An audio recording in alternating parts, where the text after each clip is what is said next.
Have you ever wondered what it takes to think, act, and succeed like a spy?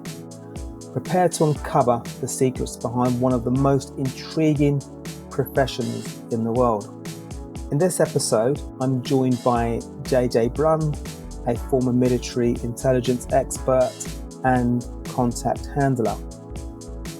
From humble beginnings and a chance decision to join the military, JJ's path took him from the Royal 22nd Regiment to navigating high-stakes covert missions. His story is one of grit, adaptability, and uncovering what makes people tick. We dive into how JJ transformed failure into success, mastered building trust in the most challenging environments, and developed icebreaker techniques that disarm even the most guarded individuals. You'll learn how his journey shaped his ability to adapt, connect with others, and find solutions under pressure. This conversation completely shifted how I think about trust, communication, and resilience. JJ's insights are not just for spies, they're life lessons we can all use. So if you're ready to step inside the mind of a spy and uncover lessons that could transform your approach to challenges, hit play and enjoy this episode of My Perfect Failure. Who knows what Jay-Z, J.K. Rowling, Bill Gates and Oprah Winfrey all have in common? Okay, I will tell you then. They have all overcome failure in one shape or form to go on to gain success in their respective careers. Welcome to My Perfect Failure. Join us as we delve into the world of our perfect failures. We will interview, explore, and discuss how our perfect failures can lead us to success. Join us and tune in. Welcome everybody to another episode of My Perfect Failure. Today, I'm super excited as I have another fantastic guest for you. So my guest today is a seasoned veteran of the intelligence branch of the Canadian Armed Forces. He has served with distinction as a contact handler on the ground in Bosnia. Years in the discrete world of human intelligence and counter-human intelligence have driven his desire to understand human behaviours, intricacies, and pass on the complex notion of interpersonal communication. Although retired from active duty, he realised much of what he learnt could be utilised in the civilian world based on the Four Temperament model of human behaviour to better understand and maximise human dynamics. So, a very, very warm welcome to My Perfect Failure, JJ Brun. How are you, JJ? Outstanding. Thank you, Paul. Wonderful. I'm very excited for this episode because I'm speaking to the retired spy. So this is a world I know nothing about. Most of my friends who I spoke to prior to, well, when I mentioned I was going to be speaking to JJ Brun, the retired spy, they're super keen to hear this episode because I want to know about this world. It has this mystique that we all want to know about. So I'm keen to delve in to this area. And thanks for your for literally everybody, before we hit the record button, not part of the brief, but JJ gave me loads of advice, lots of things that one part of the I didn't know I was getting those. So thanks so much for your pearls of wisdom before we hit the record button. Pleasure. So, retired spy, contact handler. How did all this come about? You know, as a child, did you dream of getting into this space? Well, what was the intrigue that got you into this space? Oh, I never thought about that one day I would be known as the retired spy. When I was in high school, I would often have friends, colleagues, professors, or your parents. My parents asked me, "So what do you want to do after high school?" And I just never knew the answer. It's never had an opportunity to know myself or know my talents or my likes or my dislikes. So high school was very much a struggle. At university, I did not know exactly what I wanted to do. I took something in university. I like sports, so I took phys ed, and but I had no game plan. I had no thoughts in regards to what do you want to do with your life. It's at the university that I had a fight with my dad. My dad was paying for everything, and we were not loaded, as in financially secure. My dad is an entrepreneur, so blue collar worker, and he had to pay for everything. And one day I arrived at home visiting, and I had a university, Laurentian University sweatshirt embroidered like a high quality one. And he saw that and he asked me, "Where did you get that?" So I said, "University." Did he give you that? No, I bought it. And then he said, "Well, with money did you buy that with?" I knew where this was going. And I said, "Well, with my money." "Where did you get that money?" "Well, I worked this summer." "Where did you work that summer?" "At the gas station." "Who owns the gas station?" "You own the gas station." "So who paid for that?" "You did, Dad." And I was checked out. 2 weeks later, I'm in boot camp. Left, right, left, right, Wow. left, right, left. Like the military for me, Paul, was an exit strategy. Okay. It wasn't a strategic plan. It's not like something that I went through high Mhm. school and hey, I'm going to join the military. The military for me was an exit strategy. So I just went to the recruiting center, applied. I got recommended to becoming a Mars officer, so in the Navy.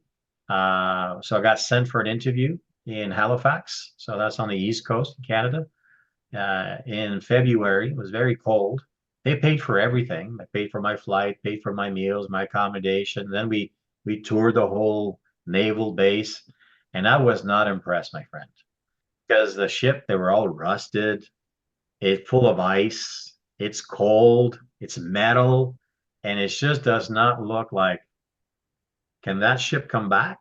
When he Yeah. came down for the interview, I stopped the interview, as in we did the whole week, and then that on Thursday we have that interview with the board. And I said, "I apologize. Thank you very much for your courtesy. Thank you for." It doesn't seem like it's going to be a good fit for me. And they would question, "Well, if I understand the Navy, you leave with the ship and you come back with the ship." And they were all proud. "Yes, that's the Navy way." Well, I've seen the ships. I need more options, because if that thing sinks, I can swim for so much. But if I drive a truck and the truck breaks down, I can walk. I'm not too concerned about walking, but the swimming aspect, not too comfortable with it. So I pulled my papers, but they recommended me to move forward with the combat arms, the infantry. So I did. I joined the infantry. So I joined the French regiment. So it's known as the Royal 22e Regiment, or Royal 22nd Regiment. And we also have the honor guard. So we take it from the Queen's honor guard. So the red jacket with the busby. So that's the Royal 22nd Regiment. And I did 5 years. I did my first operational tour with them. So it was Cyprus, so it was peacekeeping back then. And from there, my career just went very, very fast. What takes you maybe 8 years to accomplish in the infantry, like to becoming a sergeant, from a soldier to a sergeant, it took me less than 4 years. So did you That's find after those initial, I guess, reservations about the quality of the ship and so forth, once you got past that, it seems that it went quite seamlessly. It was pretty much a nice process. So what was that like? Did you adjust quite quickly once you got over that? well, I did not know what I was getting into because I had no military experience. No family member was in the military, no reserve training, no cadet trainings, nothing. I came in blank. Very naive in the sense of they would tell me to do something and I would do it. But I come from an entrepreneurial family. When dad would say something, then you would do it. As in, if there's something on the ground, You don't have to wait for somebody to say, pick up that trash and put it in the garbage Yeah. can. I just would pick it up and look at the washroom in the gas station. Well, the washroom needs cleaning. Then I would clean the washroom. I was very proactive because there was an expectation. I was raised Okay. Okay. that way. So in the military, I've never fired a weapon. It was my first time firing a weapon. They taught me how to clean a weapon. I cleaned the weapon. And apparently I cleaned it better than anybody else. Here's the funny part, Paul. Oh, you talk about a failure. Every week we're supposed to sign our report card. And they had procrastinated and they were behind. So that one Friday, we are singing 4 report cards, as in we've been there for a month. And I'm seeing all my marks, and I have high marks in everything except I have a low mark in drill.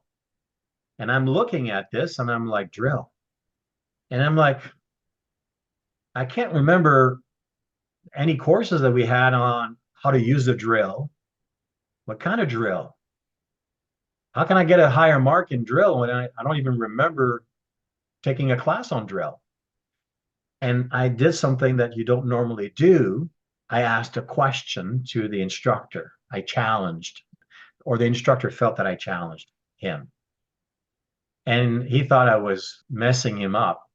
But every week we would leave the mega structure, the main building, and we would be walked out to a place called the HD4. HD stands for hangar number 4. And we would be yelled at for an hour or 2 hours. Then we would be marched back. What I understand, they were teaching us military drill, how to walk in a military fashion. Okay. We were military drill thought, because I was 19. I thought this is where they're supposed to toughen up your skin. They yell at someplace that nobody can see you and make you sweat and do all these maneuvers. And I didn't never click to me that that was known as military drill. I had a low mark, so I had a failure. Guess what I did? I practice. But you know, at the end, Brun, that's my last name, Brun is poor at drill. Brun is poor. I mean, as much as I worked at it, as much as I excelled at it, I was perceived as poor. Fast forward 2 years, I'm on the Queen's Honor Guard. And I'm celebrated as one of the best drillmen on that team. Phenomenal. That's interesting, actually. That perceived failure on your part was your opportunity to really excel. You took that as a challenge because you knew you could do better and you just went after it. Was Paul better at boot camp? I was better at it. Convinced against your will, you are of the same opinion still. The instructors would not give you the benefit of the doubt. Oh, they saw a little bit of improvement. Brun is poor at drill. It's the first impression, or what they would say, the principle of conceptual consistency. It's when I make it defines as in when I make a call, when I make my opinion of you, I will look for everything around to justify my opinion of you and neglect everything around that contradicts my opinion of you. That's known as the principle of conceptual consistency, or first impression that we have. And when you make that first impression, it's very hard to be convinced against your will. So as much as I worked there, I needed to change the environment. So I went from Saint-Jean-Richelieu, Quebec, to Quebec City, 2 hours away. About 2 hours away. And that's where, when I was given an opportunity to be on the Queen's Honor Guard, I was able to excel at it because I knew that I had the mechanics. And seeing me in a fresh set of light, and I always had the best beat, as in the morning. If they didn't like you, you were there at 2 o'clock in the afternoon in the sun. If they liked you, you were there at 9 or 10 o'clock in the morning at the front gate. So whomever was the best at doing the drill, we did get a privilege of having better hours than being roasted in the summer sun in Quebec City. So that's an example of a failure that turned into a positive, as in I learned from that. And my failure is that I was acluistic, one without a clue. I did not know that they were looking to teach me how to do military. So that's on me. Once I found out about this, you cannot be aware of something until you're first made aware. So my awareness got increased. Got it. Then I put all the effort and the energy and pay attention and be the best student possible. I did the best I can. My grade did go up slightly, but not to the top. But then when you change the environment, we're the sum of all of our experiences. I remember the past. I'm using it. I have a fresh start now to make that first impression so that they see that, okay, Brun is good at drill. We'll put him on one of the best or in front of everybody. Yeah. And what's really cool about that is the way that you engage the situation, because it's very easy to engage a situation where we're being told that, we're not great at whatever task we're looking to do. We can take that in a number of ways. You took it in the best way. Sometimes we might get despondent and think, actually, they're right, I can't do it, and we kind of give up. Or sometimes we might feel a little bit antagonistic about somebody's perception of our ability, and we might dig our heels in and not really, and just think actually that they don't know what they're talking about, and we don't really try to actually put ourselves in their shoes and think, actually, well, maybe I can actually do something here. So it's a really lovely lesson there for all of us in any type of scenario where we get flagged up for maybe not being the best at something. There are different ways that we can approach that situation, and not that what you did in that example, I don't do that all the time. So it's a lovely reminder to me as well. So from those 5 years, I was very hard on my body, but I was also a new generation of soldier, bigger, taller, bilingual, computer literate. It's a new generation. That was in the early 80s. And I saw that I couldn't maintain the pace because I was very hard on my body. My knees hurt, my back. I had major back surgery at the age of 20 and have a total of 3 knee surgeries. So it was very hard. So I knew that if I was to finish, as in at least do 20 years in the military, I will need to change my profession. So from 5 years, the only thing that I got interested in was the intelligence branch, because I felt that, the intelligence branch, reading more on, I'm like, okay, well, from the intelligence branch, I could probably diversify afterwards. I could probably, after my 20 years in the military, I'll be about 40. I could join the law enforcement or work for another intelligence agency. I just needed another trade. So the intelligence branch attracted me because I felt that it was cool. And, that's cool. Sexy. Yeah, the James Bond-ish, I didn't get into. And it's exclusive. Not everybody can go into that line of work. So I applied and I got accepted, and in an advanced format, as in highly recommended. So within 30 days of putting in my paper to change trades, I got accepted, and I had my walking papers, as in I finished with the infantry, and I was going to go back to, I'm going to go to school, to spy school in Canada, to learn the craft, to be an intelligence analyst. And for the Canadian military, we would study the infantry, we would study the Air Force, and we would study the Navy. As in, we studied all of the platforms. So just in relation to that, when you study, what type of things are you studying? Are you studying order? Are you studying irregularities? What does that mean in terms of? Back then, it was a Cold War, so everything that happened. And then we had to be very good at remembering. We didn't have so much access to the technology that we have. We were in the books. We were in the manuals. So everything that we used was printed. So whether it was classified information that we would be that we would have access to, open source information, anything to answer what they call the IR, intelligence requirement, or if a commanding officer needed a PIR, priority intelligence requirement, then you have all your questions. Where are you going to find the answers to those questions? And then how do you take all that information, put it together, and then convert that into an intelligence product.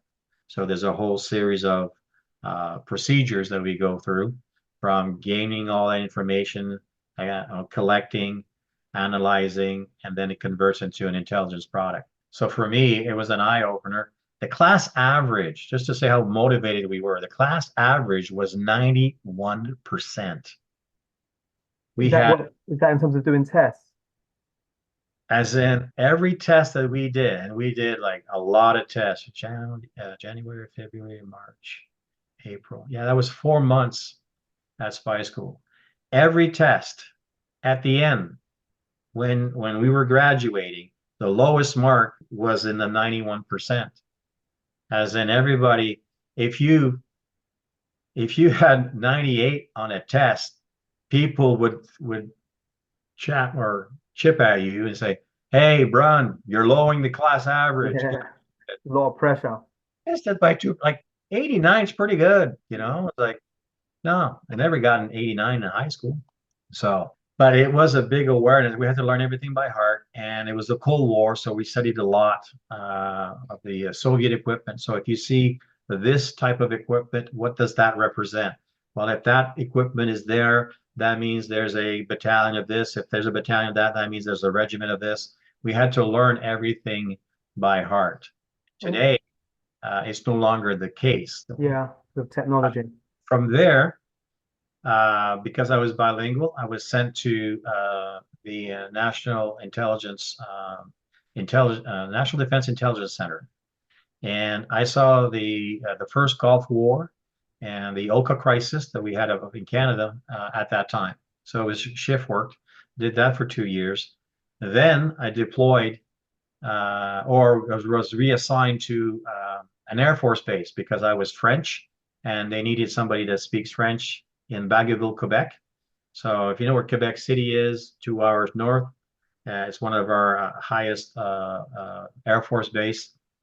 And I was working with the F-18 fighter pilots.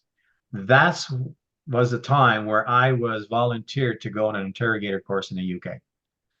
So, and it's funny because all I remember at that meeting was the commanding officer saying, "Who wants to go to the UK?" I raised my hand. I want to go to the UK. I never heard the other part, that I was going on a prisoner handling and tactical questioning course. All I heard is all expense paid trip to the UK. So, okay. And that was your start of your career in I guess the espionage industry. At that time, I was gaining training within the human intelligence without even knowing that I was getting trained in that field. Yeah. In the Air Force, the intelligence aspect in the Air Force is mission planning. So you specialize on the threat fighter pilot. So you brief them before, here's a local threat. Here are the SAM missiles that you're going to come across. Here are the ranges. And you just give them the intelligence briefing in regards to what they're getting into.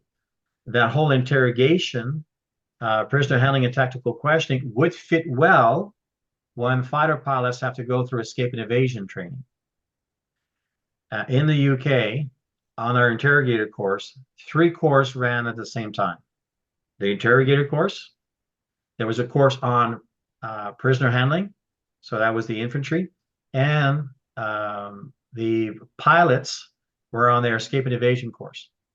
So all high valued assets had to go through escape and evasion training.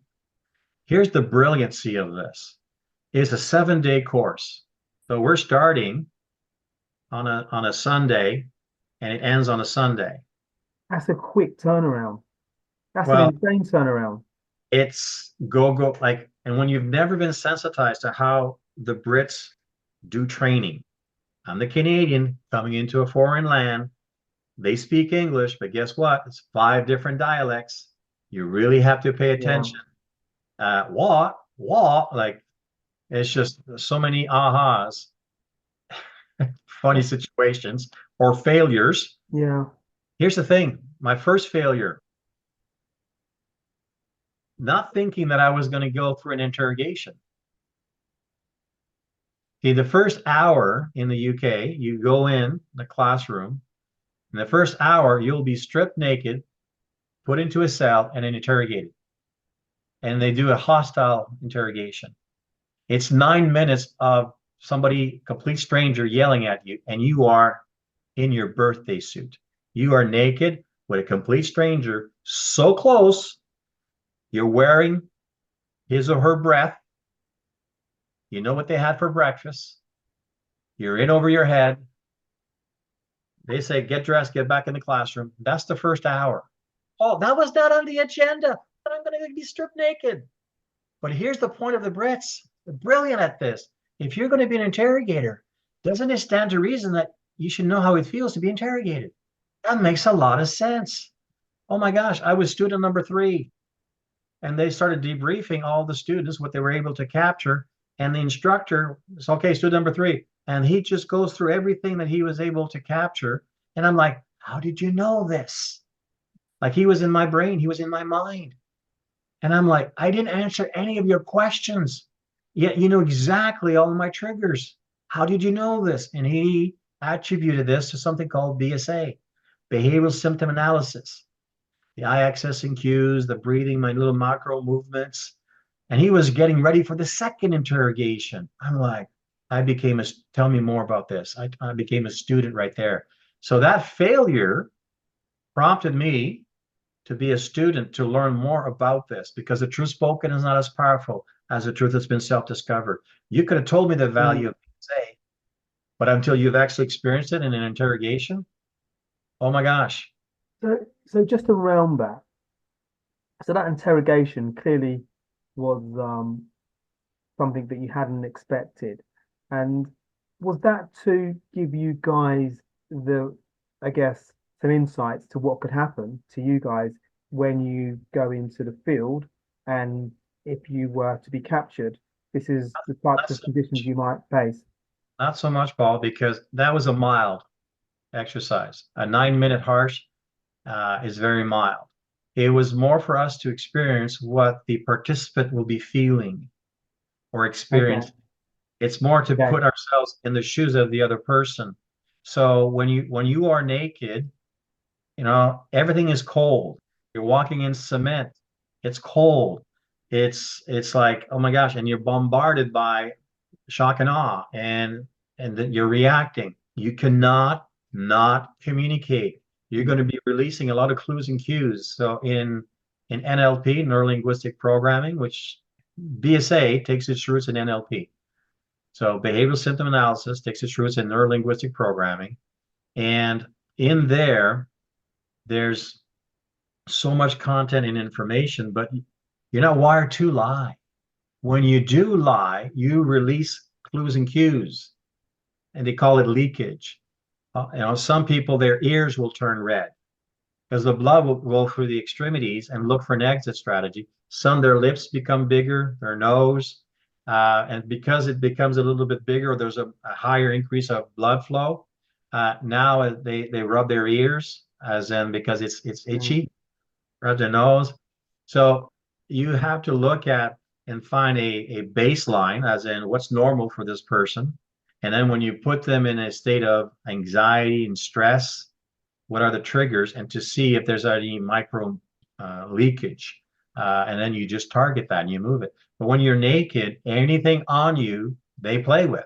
If you've got all these tattoos and if you've got all of these abnormalcy on you, guess what? They're just going to do everything they can to get here. Yeah. They're inside here, they're winning. So the whole experience was one, I think it was a good shock and awe. And to also show how others might feel. Now, as we're learning all the techniques, we're on a Sunday. The final exercise is Sunday. At the same time, on the Sunday, the escape and evasion has started for the pilots. They are being chased for a whole week in the element. There's no food, there's no water. They have to survive. They have to hide, and then they all get captured at the end because the infantry was learning how to find people trying to hide. It's brilliant. It's like, wow, 3 courses running at the same time. And then at the end on Sunday, you see all the combat arms with the prisoners. They're all, with the headdress. They can't see, right? There's nobody talking. They're just doing their job. They're bringing it in. And then you, as an interrogator, you go in, and there's a master interrogator, and he's in charge of the cell. And he says, okay, I want you to do a harsh, and I want you to use this approach. And we just tag team to go in and to interrogate the participants. And you can get really, really nasty in how you do your interrogation, and can really degrade a person. There's referees, umpires also, so that you don't push too much to you don't want to damage them, not physically but mentally. But it's quite an experience. So this training and everything that you've just spoken about, this all happened in 1 week. Yeah. Did you get any insights to why it's just 1 week? Well, there's That's probably a lot for you. That's a lot for you guys to absorb and then actually be expected to deliver and there's practice different that. levels of training. So this would be known as a tactical interrogator. The next step would be to be an interrogator, and that might be 4 to 9 weeks. Okay. First one, as in prisoner handling and tactical questioning. So on the battlefield, it will be tactical questioning to determine if they need further interrogation. Or, no, that person doesn't have any information, put them over there. Oh, that's an officer, put him over.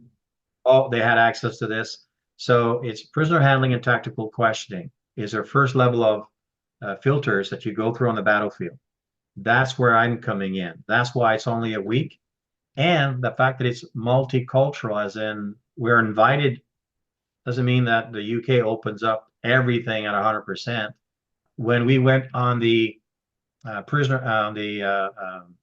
contact handling course, we had 7 different nationalities. So it wasn't the official contact handling course from the UK just for UK personnel. They did a 4-week course because there was an agreement that we were all going to be trained together and then sent to Bosnia. So you had Brits, Americans, Canadians, Australians, Netherlands, Germans. And so how long after did you go to Bosnia? After that training? It's a tour. So it's a 6-month tour. So you get trained prior to, and then you deploy the next day. So you were deployed the next day? Yeah. So when we went to London, so we stayed overnight in London, and the next day I'm flying into Zagreb, because that's Croatia first. From Zagreb, you'll be picked up. You'll stay overnight in Zagreb, then you'll be flown to Sarajevo, and then somebody's going to pick you up in Sarajevo, and then we were going to drive about two days to get to the safe house in Mostar, or in the outskirts of Mostar. We lived in Medjugorje, which is a religious site in Bosnia. It's a safer area. But even the safe house wasn't really, if you think about it, we would never do business the way it was done back then. Wow. We were. Does it make you think about it's crazy how things have changed today from what you were exposed to? We were all in uniform, living in a villa. There's no protection. There's no wall. There's no barbed wire. There's no fence. Anybody can just drive a vehicle and explode the vehicle in a compound, and we were all done. We would never do business the way it was done back then. The threat level was different, yes. Medjugorje that's just what I was inherited, because I was the first Canadian selected for that role since the Second World War. So again, sent to the UK, trained for about a month, deployed. And when I came to the safe house, I was the only one formally trained in contact handling. So is there a difference between contact handling and being a spy?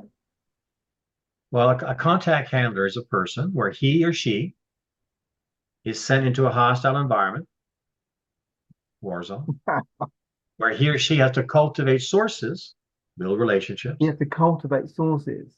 Cultivate sources within a hostile environment, determines people's intentions, and modify their behaviors without the use of any Jedi mind tricks.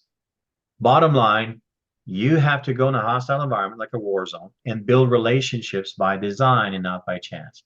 Networking, Okay. not by chance. So it's all very tactical. So the relationships that you're.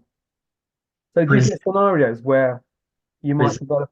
Sorry. For them to buy in, for them to wear their Team Canada jersey. Yeah.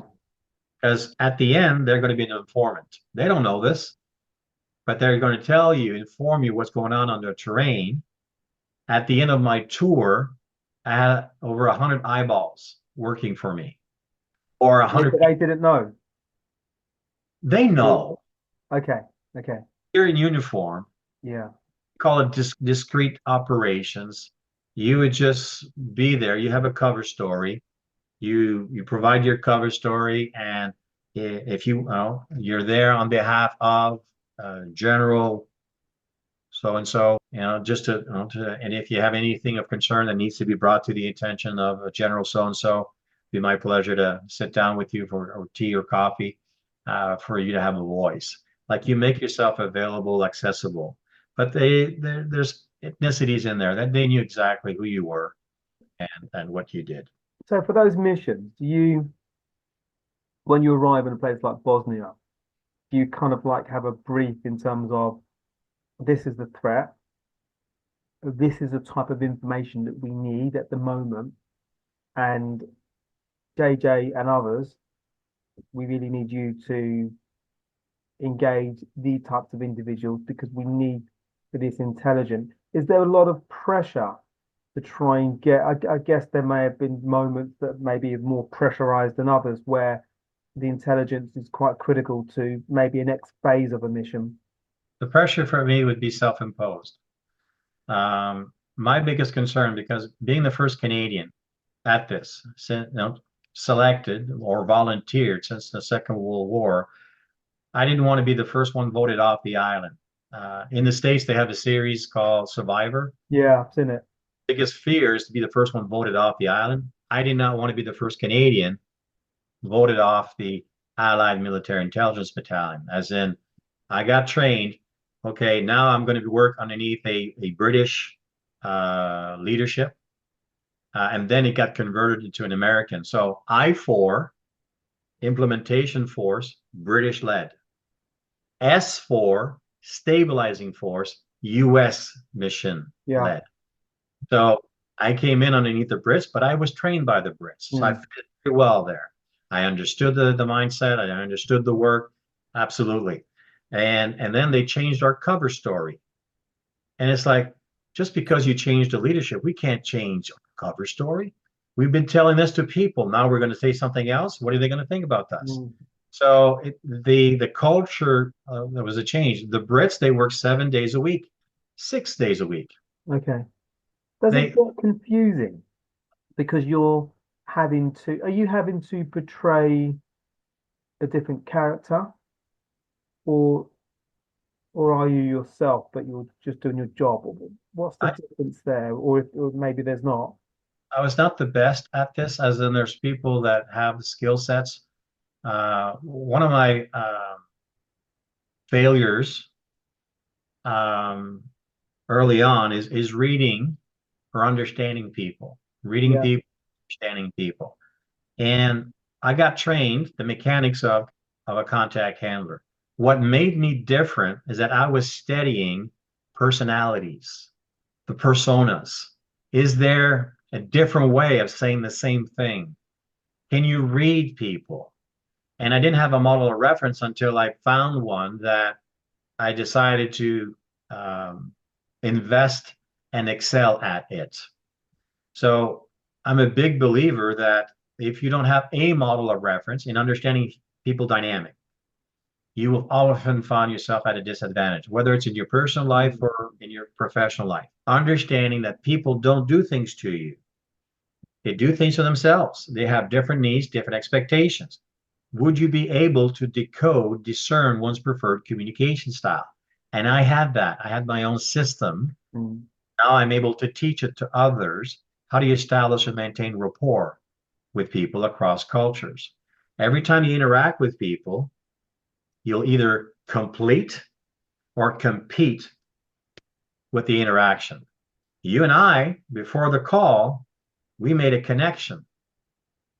We didn't compete who's going to be in charge. We completed it. Why? Well, because I found a common link, common like, a common love. What's the common link? I've been to the UK. I enjoy the UK. I like the UK. Oh, you're getting into the owner. Oh, we have a common interest. Well, how do you monetize a message based on your experience? So making a connection, an instant connection, I believe you can. If you find a common link, common like, common love. The word complete and the word compete, same word. One has the letter L. So the simple way of what's the L factor to complete the interaction? Find that link, find a common love, common like, boom, connection. Now you're able to start moving up what I call the rapport ladder. As in, how do you establish and maintain rapport? First, you have to make a connection. First, you have to connect that ladder, if you wish, on the ground. You have to put it on a solid foundation. There's 4 rungs on the ladder. There's 4 rungs. Number 1 is listening. Number 2, observing. Number 3 is discerning. And number 4 is speaking. Speaking is the last thing. So you have to listen to other people first. Okay. You have to increase your sense of observations. Which persona are they projecting? Discerning, deciding which persona. Got it. Speaking to that persona that's more direct, a persona that's more inspiring, a persona that's more supportive, or a persona that's more cautious. And if I can discern your persona, your preferred communication style, and I know that, well, this group likes for me to communicate in a firm manner. Well, can you say that same message in a fun manner? Can you say the same message in a friendly manner? Can you say the same message in a factual manner when connecting with people matters? So for me, my failures, I'm not a natural at this. There's people that are natural relationship builders. They make friends. A stranger is just a friend they haven't met. I'm not from that era. I'm from more of a task-oriented culture. I'm very task-focused, but I'm going to be evaluated in Bosnia by my ability to interact with people. People, Paul. I'm like, if somebody asked me at training one time, JJ, do you care about people? I know the politically correct answer. I know I'm supposed to say yes. And I thought it was a safe environment. And I said, well, no, I don't give a rip. And the whole class turned on me. How can you say that? Then the instructor goes, JJ, can I ask you another question? Sure. Back up the bus, run me over again. See if I care. And he asked, do you value people? Paul, without even thinking, of course I value people. I wouldn't be in this lane I wouldn't be in this business if I didn't value people. I like adding value to people. Care and value has the same intent, but the word value is more task-oriented. The word care is more people-oriented. On the people side, they feel things through. But on the task side, they think things through. So if I'm interacting with someone and I want to discern their preferred, where do they lean, I may say to them, I may say to you, Paul, so what do you feel or think we should do after this call? You would reflect on it. Well, JJ, well, I feel we should go for a paint. Or you say, oh, well, JJ, I think we need to go for a paint. Okay. See, that will tell me, ding, ding, ding, I'm going to go now. I have to talk on the people side, or I have to go and talk on the task side. So having a model of reference gives you the advantage of seeing that when you do fail at connecting with people, most likely you haven't been talking to their persona. Okay. So that's quite interesting because I guess you've got these, if you haven't connected with somebody to the degree that you want to, then you know that there's somewhere else you can go with this because you just haven't pulled the right lever, potentially. Yeah. Learning to say the same thing in a different way. When Dr. Robert Rome is the one that shared this with me. I had done a quiz, a questionnaire, and it had my style blend in regards to the personas or the personality. And I'm known as a DC style blend. Dominant, direct, demanding, cautious, calculating, conscientious. And the D persona, that D trait, he says to me at training, JJ, let me show you how you can annoy 90% of the general population just by being yourself. Whoa, Paul, that got my attention. What? Because you see, it always felt for me that I was always fighting. And I'm not everyone's cup of tea, and I'm okay with that, but I get results. But what I was getting from his question is that I'm leaving a lot of opportunities or money on the table, not speaking other people's language. I'm only speaking one language, that deep persona language. Then he says to me, would you be willing to learn to say the same thing in a different way? I was ready. Like, you know, the saying, when a student is ready, the teacher will appear. I was ready. Okay, yeah. But I was now ready. Yes, tell me how. Because every persona has a different mindset. The D persona, that one that's more direct, they think in terms of what? What am I going to get from your presentation? What am I going to get from your podcast? What's this all about? They think in terms of what. So do you have your answers to the what question of your product, of your service, of your opportunity? But the I persona, that's the inspiring persona, they think in terms of who. Who's there? Who am I going to see? Who's going to see me? Name dropping becomes important. They think more in terms of who else has done this and got results from this. But the S persona, totally different. That's the supportive persona. They think in terms of how. Well, how are we going to use this? How are we going to be able to work together? How can I help you? They think in terms of how. That's a mindset that they have. C persona, that's cautious, calculating, conscientious. Right? They think in terms of why. They always have the why question. Why? So when you know this, when you have that model of reference, what, who, how, and why, and you have the answers before, you know the tendencies. Yeah, it's like a superpower when you have that level of insight, when you can work out the characteristics of an individual. 2 P's to decoding human capital. There's only 2 P's. 2 things that you have to remember. There's always a pace. Fast pace, slower pace. Loud, soft-spoken. Pace. Outgoing or reserved. People have a preference. All right, what's your preference? Then priority. So the first P is the pace perspective. The second P is the priority. Is it towards task or is the priority towards people? When you have those, you find a quadrant. The D quadrant is more outgoing and task oriented. The I quadrant is more outgoing and people oriented. The S quadrant is more reserved and people oriented. And the C quadrant is more reserved and task oriented. So you have the different personas. My first case in Bosnia was who we branded as the self-declared mayor of Mostar. He wasn't the mayor, but he projected himself as the mayor. And that's my first person that I have to build a relationship with. How am I going to do that? Well, I had memorized, because I'm not a conversationalist, just talking for the sake of talking. There's got to be a purpose behind it. So I practice or I memorize the 10 most effective feel-good ice-breaking questions. Somebody told me that if you memorize these questions, you will always be able to talk. 10 questions. Yeah, 10 questions. You can. I liked it so much, I actually put it on my website. You can download the 10 questions. Okay, perfect. And the first one is, how did you ever get started in the widget business? Well, you just have to reframe it. How did you ever get started in the widget business?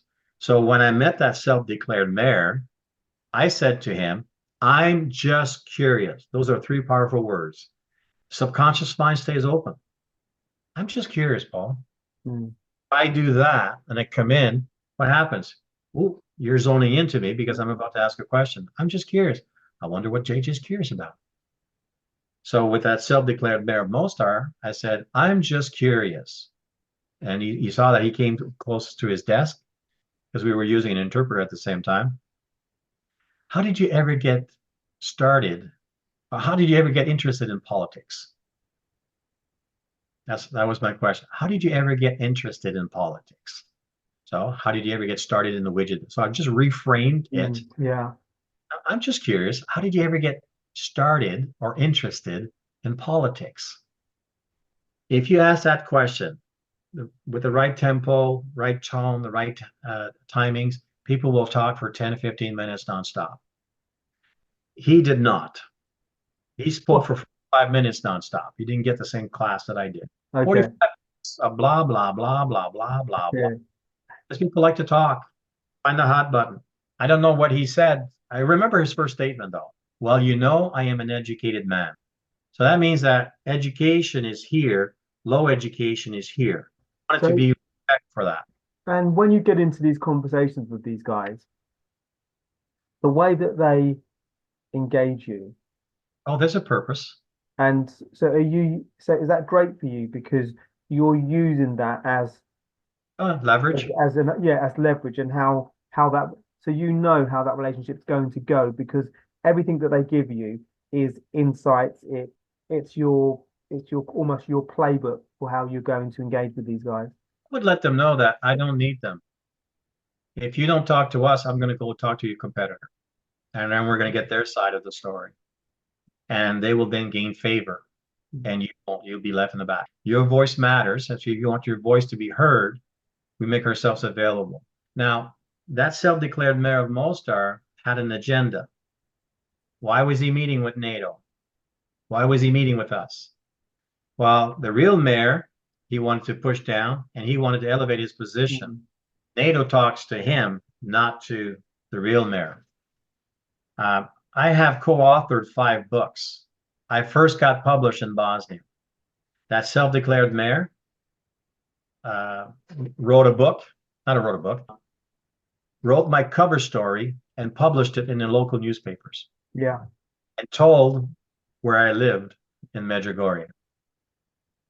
Wow. I still have the newspaper. So I first got published in Bosnia.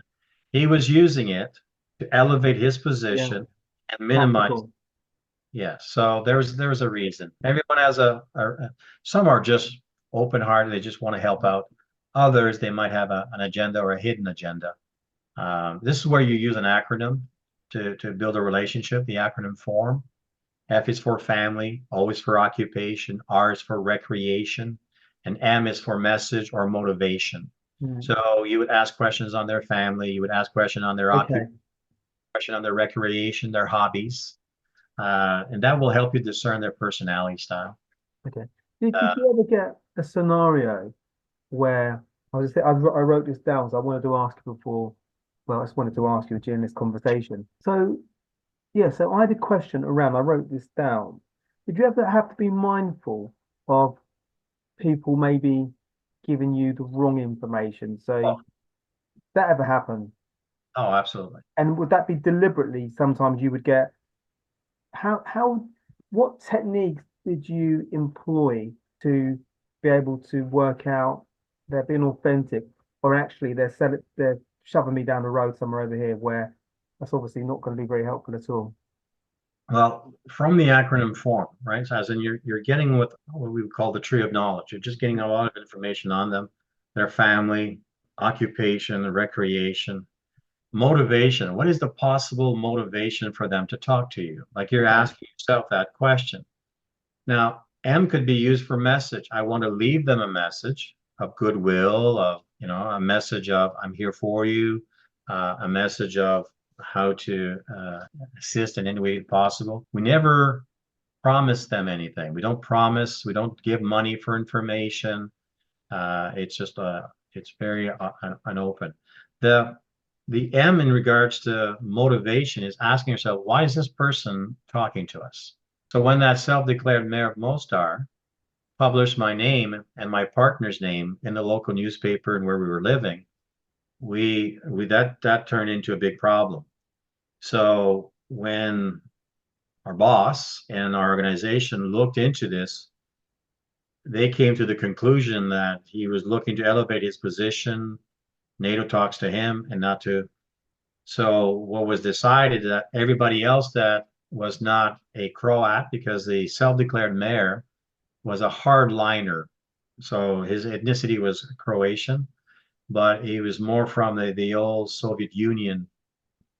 Bosnia Herzegovina was not how they would refer to the place. It's known as Herzeg Bosnia. So they're the hardliners that wants to separate from the federation. So the three main ethnicities were the Muslims, the Croats, and the Serbs. We had people from all three ethnicities that we would talk on a regular basis. And when this occurs, when this situation happened, it was decided at the office, as in that I was going to let all of the Serbs and the Muslims contact that we had, push that aside, and only cultivate relationships with hardliners. So I went deeper into one specific people because I had found favor.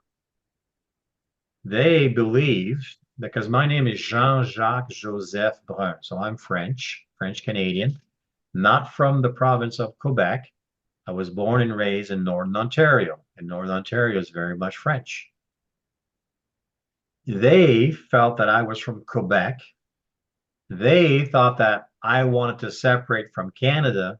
You understand us. You will talk to your general on our behalf. They provided me the link. You know, the common link, common like, common love. They provided the link, and I didn't feel obligated to correct them.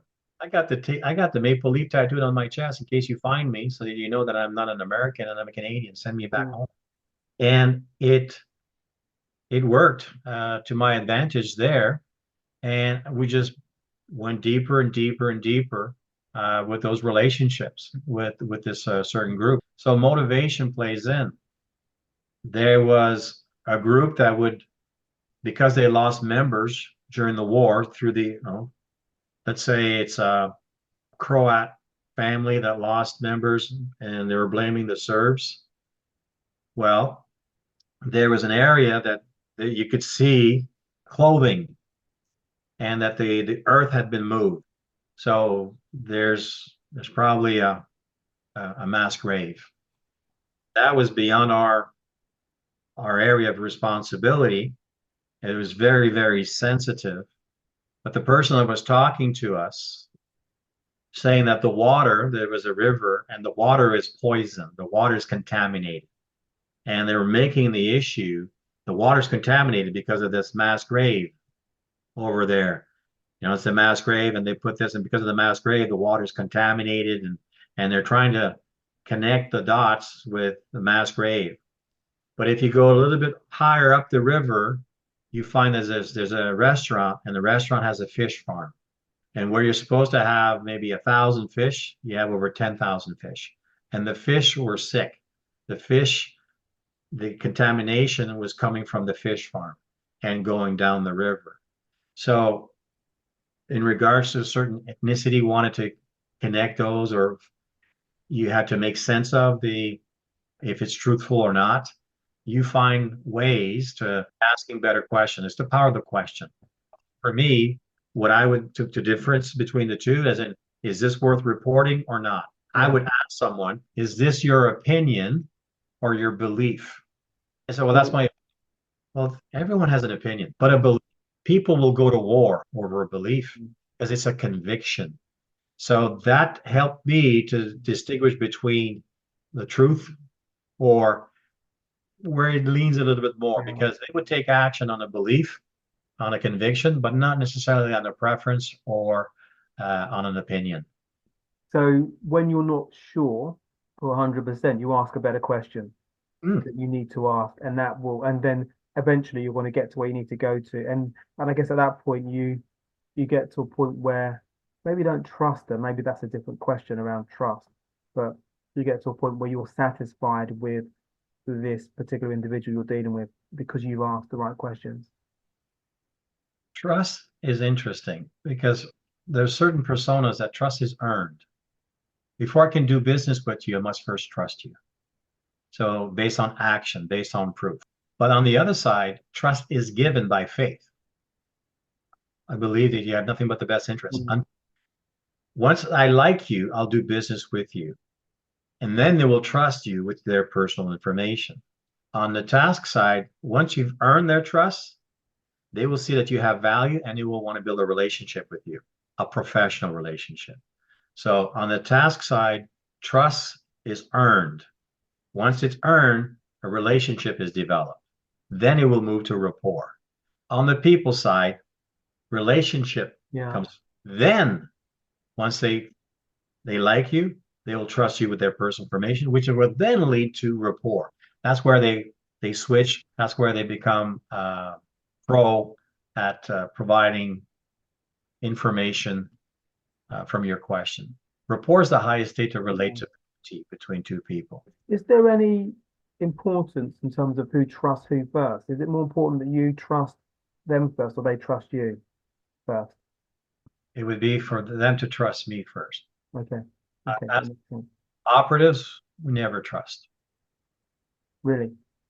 There's just so many factors. Yeah. And if you make an absolute, right? If you make that call, you make an absolute, you fall prey to the principle of conceptual consistency. So it's very dangerous. And you never say, he's this, he's that, she's this, she's that. It's more of, I'm sensing a lot of D traits. I'm sensing S persona here. That leaves the subconscious mind open to receiving more content, more information versus shutting it down. And it's just a way of framing it. But when people make an absolute, it's very hard now because you just put yourself in a very tough position. Based on facts, based on the evidence, based on what we have, this is the situation. Do you trust this person? When you get to a point where you've connected with somebody and they're the source of information, is it important or is it thought much around that we don't want this person to be compromised? I don't know if that's the right word. So we can control the situation. So I guess what I'm driving at is you don't want them to be maybe talking to the enemy or to whoever it may be. So it may compromise what they're giving you. Do those scenarios ever come up, or are they few and far between? Yes. It's just like in Bosnia, we had to work with interpreters, and there were local interpreters. And who speaks English? Well, it tends to be a younger generation. So you'd have students from the university. So 19 or 20-year-old interpreter, and their English language may be limited to 100 or 200 words. So they're always translating the same way. Now, they then get pressured by the local or the different ethnicities and what have you been talking to, who have you been talking, like they can't, because they're not a Canadian interpreter, they're a local interpreter. Now there's a risk involved in that. So you have to screen them, and you have to be careful of the type of conversation that you have in the vehicle when they're there, when you're not working. They're there to do a role, and you have to teach them and educate them of how you want them to operate. They're not to lead the conversation. We want, and everything, like for me, I wanted to know everything. I wanted her to translate the tones. And afterwards, I would debrief the interpreter. Did he or she talk over your head? Did they try to intimidate you? Did they question you in regards to your ethnicity, etc.? So you do have to be made aware that people talk, and everyone wants to know who are you meeting with on both sides. And when you know that everybody wants to talk all the time, it's a very rich target environment. I'd say it's about 80-85% of people want to talk to you. There's people that know who you are, and I'll be very, very close-minded when it comes to interacting with you, but it's not the mass. Did you feel when you were in Bosnia and different places doing this particular role, did you feel quite pressurized, or did you have the ability to control pressure or anxiety about me, it was things that you're involved with? Self-pressured, as in when you go there and you have people that have master's degree, doctor's degree, and they are operatives, as in they're contact handlers. They may have not have followed your contact handlers course, but they work for the CIA, but they're there in the military uniform, or they work for another agency, but they wear their country's military uniform. So there's civilians in there wearing the military attire for their country. And you're aware of that. It does not necessarily have an agenda so much in regards to a foreign agency looking for Canadians' interests. When we were the first team to go and visit the aluminum factory, before the war, and that self-declared mayor of Mostar was the president of the aluminum factory. Go figure. He was in charge of everything. And nobody had ever visited the aluminum factory since the war. And that aluminum factory, in regards to the environment, was the fourth best environmentally friendly aluminum factory in Europe. Oh, wow. Like it was, so the Serbs left, they destroyed everything in there. The water tower, so that you couldn't produce. And they just basically destroyed everything and took away the technology. And we, being the first team to go in and to see where they're at, how close are they to actually get back? Because whomever controls that aluminum factory can hire people. During a war, it's the black market that runs the economy. But once you reestablish the infrastructure, it's whomever can give you a job that you're more prone to vote for, or you want them to run the area, the Opština. What was interesting with the aluminum factory, it was 100% Croat hardliners, which is not what it was before the war. But they had control over that institute, and they wanted to make sure that they kept ownership. So we as a team were being hit by other teams in Bosnia because we had access inside of it to put their technology in. So whether it's, I'm not saying that's the German, I'm not saying it's the Spaniard, I'm not saying it's the Americans, not saying it's the French, but they wanted to bring country are interested in after war. What can we invest in? Where can we put our money, our technology? And the aluminum factory is one. Canada does not have a foreign agency that does, or that has that interest or works on behalf of the Canadian government. So we were being hit by other teams. They were curious. So it was interesting. It's not just the operatives. It's not just doing our job. We had to also be aware. There's a lot to manage, to control, and to be aware of, and obviously make decisions on. And so to your question in regards to the pressure, for me, it was self-imposed. I may not have been the best operative. I outworked all the other operatives. We were the first team out. 7 o'clock in the morning, we were out. And we were the last team to come in, night after night after night. What sort of time would you come in? At least 7 o'clock at night, and then you decompress. Oh, a long day. Wow. Brief by the boss. And then the boss would say, I look forward to reading your report. Oh. When would he need to see the report? Following day. Wow. It has to go fast. So if you're meeting somebody, a 20-minute, 30-minute, or 1 hour, you're writing for an hour or 2 hours a night. Because you're documenting 2 reports. You're documenting how you gain the information. That's classified, that's kept away. But at the end, you have an intelligence product. You're just the facts. Here's what you captured. That what goes up the chain. Yeah. So when that report gets written, in terms of there are any key takeaways from that, key takeaways seems a bit of an understatement, but if there are key points within that need to be actioned, we don't make those recommendations. We just so would that go up the chain, and then somebody would look at that and say, this is quite important. We see a trend here. Let's maybe put some emphasis over here because we're seeing a trend now. Yeah. So Paul, you have all these different collecting platforms. So you have human intelligence. So this is my collecting platform. You have signals intelligence. So they're listening to people's conversation. You have imagery intelligence. Oh yeah, we do see the vehicles, they move, we got pictures.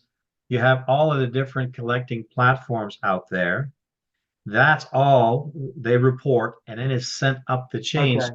Analysts, they're the one that have to connect the dots. Okay. Okay. We can't, um, if there's something that we report, but we feel that it's a total BS. Mm. You may make an observation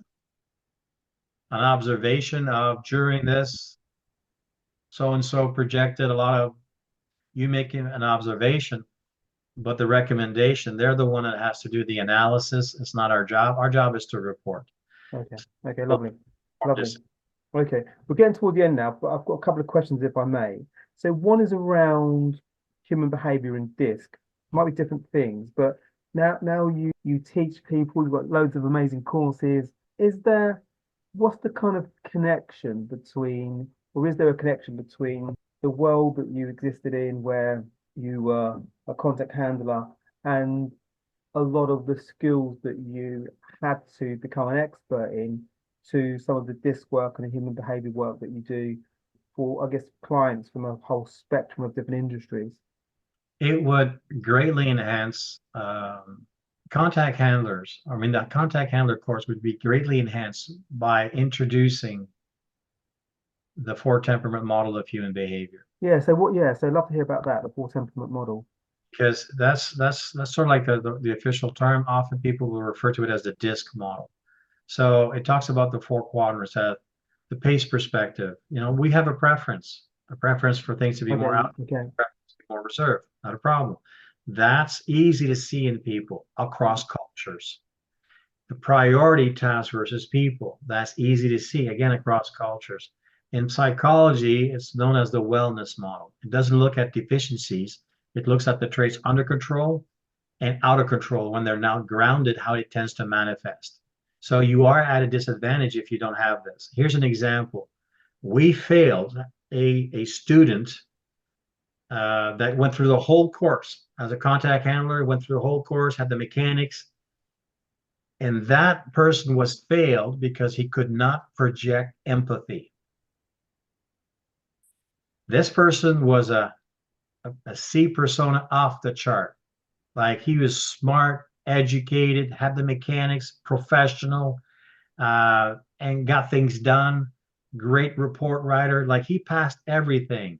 Could not project, could not connect to the role players to showcase empathy. Okay. Could have taught him the model for him to then to have a reference of, oh, I need to go reserve in people. I need to show this, and this. It's a learnable skill. So that model could have taught him. And yes. Wow. Because how do you, as a contact handler, how do you talk to that contact in a firm manner, in a fun manner, in a friendly manner, in a factual? He had the factual, he had the firm, he did not have the fun, he did not have the friendly. So that model would have saved, imagine that. That's more like almost changed his life. Changed his life. Wasted. Yeah. So the model gives you an edge. The model gives you an advantage that others don't have. So in the corporate setting, you have an onboarding program, right? So I would have, what I do with companies, I provide them a behavioral-based onboarding program, because we do role assessments based on the persona that you're looking for. Then we train them on the model. Then we train them on the responsibility of their role according to the model, so that they thrive in that environment and not just survive. So the model gives you an edge. Model of reference, it just gives you an edge. Now, there's 100 models that exist. True Colors, Neo, MMPI, Enneagrams, Strength Finder, Bank Code, but master it. Put in the 10,000 hours plus. Master a model. So for me, I was self-educated in the model when I was in Bosnia, which made me different. When I came back, I saw that you could get certified. So now, today, I have over 30,000 hours of studying, applying, and teaching the Four Temperament model. Oh, wow.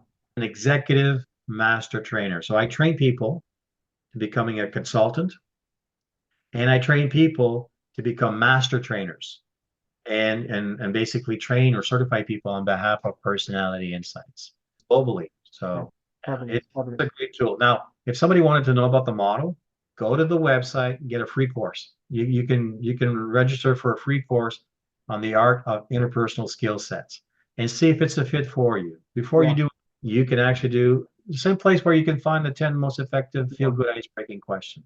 Well, what I'll do, I'll get links to those and I'll put those on the show notes. Go to theretiredspy.com. Yeah. You'll see free resources. It's all there. All they're available in French.